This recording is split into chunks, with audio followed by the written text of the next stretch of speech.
दोस्तों, आज के वीडियो में हम आपको एक ऐसी वारदात के बारे में बताने जा रहे हैं जिसे सुनकर आपकी रूह कांप उठेगी। क्या हुआ था जब एक 5 साल की लड़की को नदी में डूबने से बचाने के लिए एक इच्छाधारी नागिन स्वयं प्रकट हुई थी, और उसके बाद आखिर ऐसा क्या हुआ जिसके बारे में जानकर आपके रोंगटे खड़े हो जाएंगे। इन सभी सवालों का जवाब जानने के लिए आपको आज का ये वीडियो अंत तक जरूर देखना पड़ेगा। तो चलिए शुरू करते हैं। दोस्तों, ये कहानी है बरेली में रहने वाले दीपक और उसकी बेटी की। दीपक जो बचपन से ही महादेव जी का भक्त था, वो हर साल नाग पंचमी के दिन महादेव के मंदिर में जाता था और वहां पर जाकर नागों को दूध पिलाकर उनकी सेवा भी किया करता था। और शायद उसके इन अच्छे कर्मों की वजह से आज उसकी बेटी अभी भी उसके साथ हंस खेल रही है। दरअसल दोस्तों, एक बार दीपक अपने पूरे परिवार को लेकर अपने ससुराल की तरफ जा रहा था। उसका ससुराल उत्तर प्रदेश के एक पिछड़े हुए गांव में पड़ता है। ये एक ऐसा गांव था जहां पर जाने के लिए आज भी लोगों को एक नदी पार करनी पड़ती थी। इसलिए नदी पार करने के लिए दीपक अपने पूरे परिवार के साथ एक नाव में सवार हो गया था। नाव के एक तरफ दीपक अकेला बैठा था और दूसरी तरफ दीपक के बिल्कुल सामने उसकी बीवी सुमोना और उसकी बेटी प्रिया बैठी हुई थी। प्रिया पहली बार नाव में सवार हुई थी, इसलिए वो बहुत ज्यादा डर भी रही थी। इसलिए सुमोना उसे पानी में हाथ डालकर पानी के साथ खेलना सिखा रही थी, और धीरे धीरे पानी के साथ ऐसे खेलना प्रिया को बहुत ही ज्यादा भा गया। इसलिए अब उसका डर भी खत्म होने लगा और अब वो पानी के साथ ऐसे ही खेल रही थी। हालांकि दीपक ने उसे ऐसा करने से कई बार मना किया, लेकिन जब भी उसका ध्यान दूसरी तरफ भटक जाता था, प्रिया फिर से पानी के साथ खेलने लग जाती थी। देखते ही देखते उसका नाव नदी के एकदम बीचों बीच आ पहुंचा, और इस बार जब प्रिया फिर से अपना हाथ नदी के पानी में डाल रही थी, तो तब उसका नाव बीच बवंडर में घिर गया। बवंडर में हाथ पड़ते ही प्रिया उस नाव से सीधे जाकर उस नदी में गिर गई, और उसके बाद वो उस बवंडर के हिसाब से ही नदी की और गहराई की ओर डूबने लग गई। ये नजारा देखकर उस नाव का माझी प्रिया को पकड़ने के लिए अपना हाथ बढ़ाने लगा, लेकिन तब तक प्रिया नदी की बहुत ज्यादा गहराई तक पहुंच गई थी। अपनी बेटी को डूबता देखकर दीपक भी नाव से कूदने के लिए तैयार हो रहा था, लेकिन तब उस माझी ने दीपक से कहा, बाबू, ये एक बवंडर है, यहाँ पर कूदना अपनी मौत को न्योता देने के बराबर है, इसलिए अभी आप वहां पर मत जाइए, क्योंकि अभी हम नदी के एकदम बीचों बीच है और यहाँ पर कूदने से आपकी जान भी जा सकती है। माझी की इस बात को सुनकर सिमोना जोर से रोने लगी और दीपक को नदी से कूदने से रोकने लगी। इसके बाद दीपक लाचार होकर नाव में बैठ गया और पवित्र मन से महादेव को कहने लगा, महादेव, आज अगर मेरी प्रिया को कुछ हो गया तो मैं आपकी पूजा करना छोड़ दूंगा। इसके बाद अचानक ही वहां का मौसम बिगड़ने लगा और चारों तरफ एक गहरा अंधेरा छाने लग गया। अचानक ही वहां पर जोरों से बारिश होने लगी थी और एक तेज तूफान आ गया। दूसरी तरफ अपनी बेटी को डूबता हुआ देख दीपक और सुमोना दोनों ही बेहोश हो गए। इसके बाद क्या हुआ था, इन दोनों को कुछ भी मालूम नहीं है।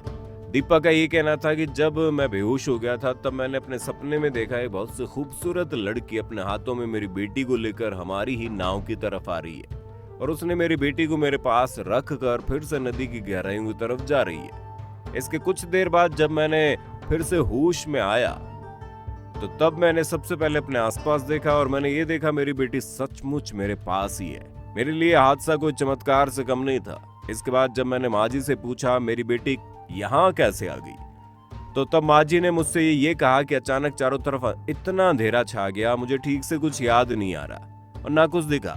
लेकिन जब मौसम थोड़ा सा ठीक हुआ, तब मैंने देखा आप दोनों बेहोश होकर पड़े हैं। लेकिन सबसे चौंकाने वाली बात यह थी कि आपकी बेटी भी आपके बिल्कुल पास ही पड़ी हुई थी। अब वो उस बवंडर से निकलकर यहाँ पर कैसे पहुंची, ये बात तो मुझे बिल्कुल मालूम नहीं है। लेकिन तब भी दीपक को ये बात समझ में नहीं आ रही थी कि सपने में उसने जिस लड़की को देखा वो आखिर कौन थी। लेकिन उसे अपने महादेव पर पूरा भरोसा था और वो यही मानता है कि महादेव ने उसकी बेटी की रक्षा की है। इसके बाद जब ससुराल में आकर दीपक ने अपने ससुर को सब कुछ खुलकर बताया, तब उन्होंने दीपक से ये कहा, बेटा, ये सब तुम्हारे मन का वहम है। लेकिन दीपक को यकीन था ये उसका वहम नहीं है। तो दोस्तों, चलिए अब हम आप लोगों के साथ ठीक ऐसी एक और दर्दनाक हादसे के बारे में बात करेंगे। क्या हुआ था जब कुछ पुलिस वालों ने मिलकर एक नाग को बीच बाजार में मार दिया।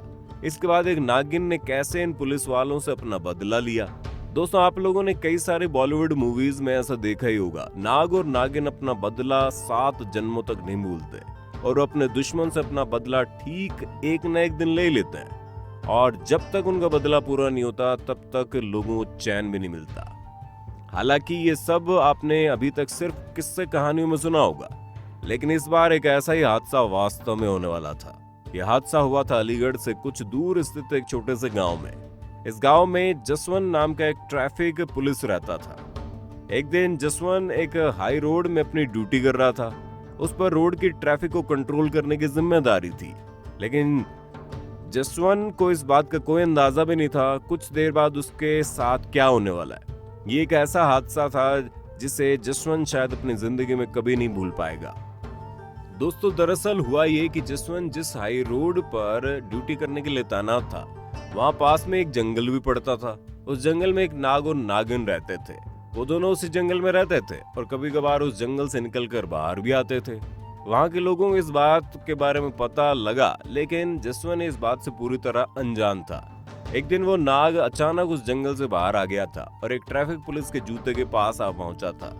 उस नाग को देखकर वो ट्रैफिक पुलिस वाले बहुत ज्यादा डर गए और डर के मारे उसने उस नाग को जसवंत की तरफ धकेल दिया। उसके बाद उस नाग को देखकर जसवंत के होश उड़ गए।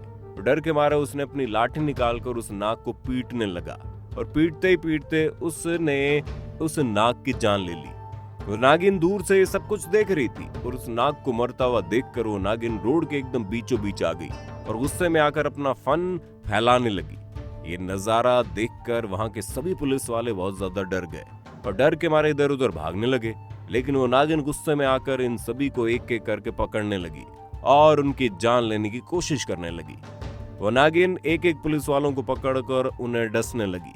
उसने जसवंत को भी पकड़कर उसके हाथों को डस लिया।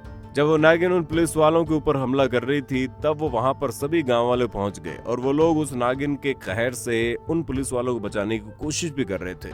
उन गांव वालों में एक सपेरा भी मौजूद था। उसने उस नागिन को अपने काबू में करके उसे एक दूर जंगल में छोड़ दिया। इसके बाद उन गांव वालों ने मिलकर उन सभी पुलिस वालों को पास के एक अस्पताल में लेकर गए। हालांकि वो सभी पुलिस वाले नागिन के इस कहर से बच निकले थे, लेकिन जसवंत के हाथों पर उस नागिन के डसने का निशान एकदम किले बैठ गया था, जो उसे जिंदगी भर इस हादसे के बारे में याद दिलाता रहता था। इसके साथ जसवंत का यह भी मानना था कि आज भी वो नागिन उसके सपनों में आती है और उसे अपने दर्द का एहसास कराती है। जसवंत को ऐसा लगता है वो नागिन शायद अभी भी उसका पीछा कर रही है, क्योंकि उसका बदला अभी पूरा नहीं हुआ। उसके बाद जसवंत भी अपनी पुलिस की नौकरी को छोड़कर उस गांव से हमेशा हमेशा के लिए कहीं दूर चला गया। तो दोस्तों, आज के लिए बस इतना ही। आज के वीडियो को लेकर आपकी क्या राय है कमेंट में बता सकते हो। अगर आपको वीडियो पसंद आए तो इसे लाइक करने के साथ साथ अपने दोस्तों में शेयर कर देना। अगर आप चैनल पर नए हैं तो सब्सक्राइब तो जरूर ही कर देना।